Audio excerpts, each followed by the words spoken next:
यही घटना जिते बर्तमान ठीक अच्छी 5 वर्ष है आईन है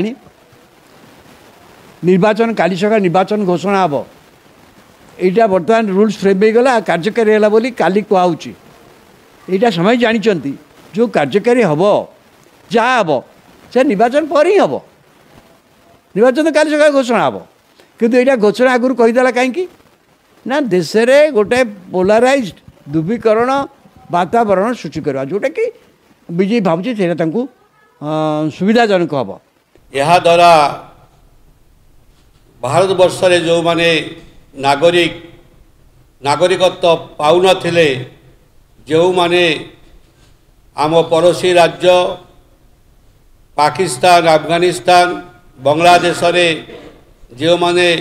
मूल बासिंदा भारतर से माने रही से माने दीर्घ वर्ष है ये नागरिकत्व प्रमाण पत्र न पाइबारु से माने बहुत समस्या सम्मुखीन होते। साधारण निर्वाचन पूर्व केंद्र सरकार को बड़ घोषणा लागू होईछि सीएए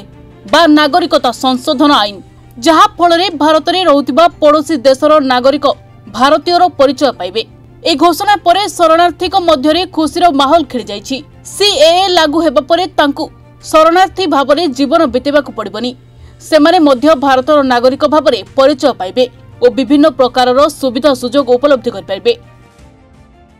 एथिपाई सीएए रो एक वेब पोर्टाल ले ऑनलाइन माध्यम रे आवेदन करबा को पड़िबो। सरकारी जांच परे तांकु नागरिकता प्रदान करा जिवो। 2019 रे संसद रे पारित होइथिला सीएए 5 वर्ष परे केंद्र सरकार सीएए लागू करछंती। विशेष करी हिंदू ख्रिस्टान बौद्ध जैन सिख एमाने वर्तमान नागरिकत्व पाइबे। यह द्वारा बहु संख्यक जनसाधारण से माने निजको सुरक्षित मने करिवे एवं भारत मातांकर संतान बोली निजको गर्व करिवे।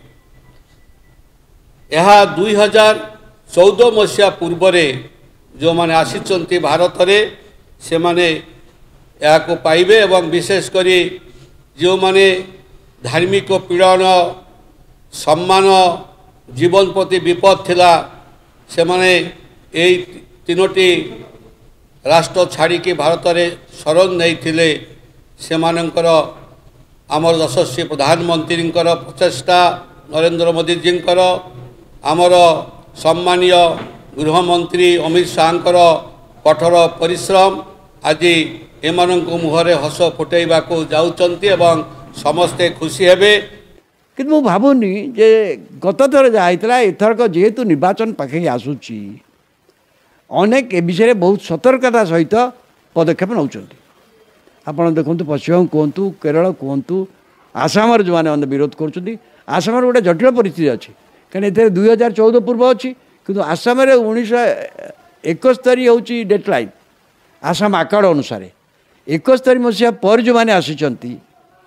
मानकर नहीं से अलग रखाई एवं से भितर एनआरसी कराई से किसी लोक बर्तमान चिन्ह नई पारिकी कंसंट्रेशन कैंप रे अच्छा से भाग्य मत नहीं कि ये आ भर क्या कथा ये आसूची से राज्य में गोटे बड़ धरण प्रोब्लेम अच्छे से राज्य जो लोक मैंने कहते आम तो 71,000 बर्तमान 2014 को आसला आहुरी बहुत लोग आधे सामिल हो आसाम ये गोटे गंडोलिया परिस्थिति अच्छी छाड़ी दिखाँ से किंतु देश में निर्वाचन पूर्वर गोटाए ध्रुवीकरण वातावरण सृष्टि करने यहाँ आरंभ है बोली कहगला जदि यहाँ कार्यकारी बर्तमान हमार कौन संभावना नहीं किंतु भावुँ एथर सबू पक्ष माने बहुत चतुरता सहित काम करुँच एमाने आ विरुद्ध आंदोलन हम ये भाव कौन सी प्रतिक्रिया देती किंतु से भाव पदक्षेप नौ कारण से जानते निर्वाचन हम एवं निर्वाचन में यहाँ गोटे नुआ धरण सुजोग सृष्टि कर पारे बीजेपी तेणु अन्य कई से साइन बैक समय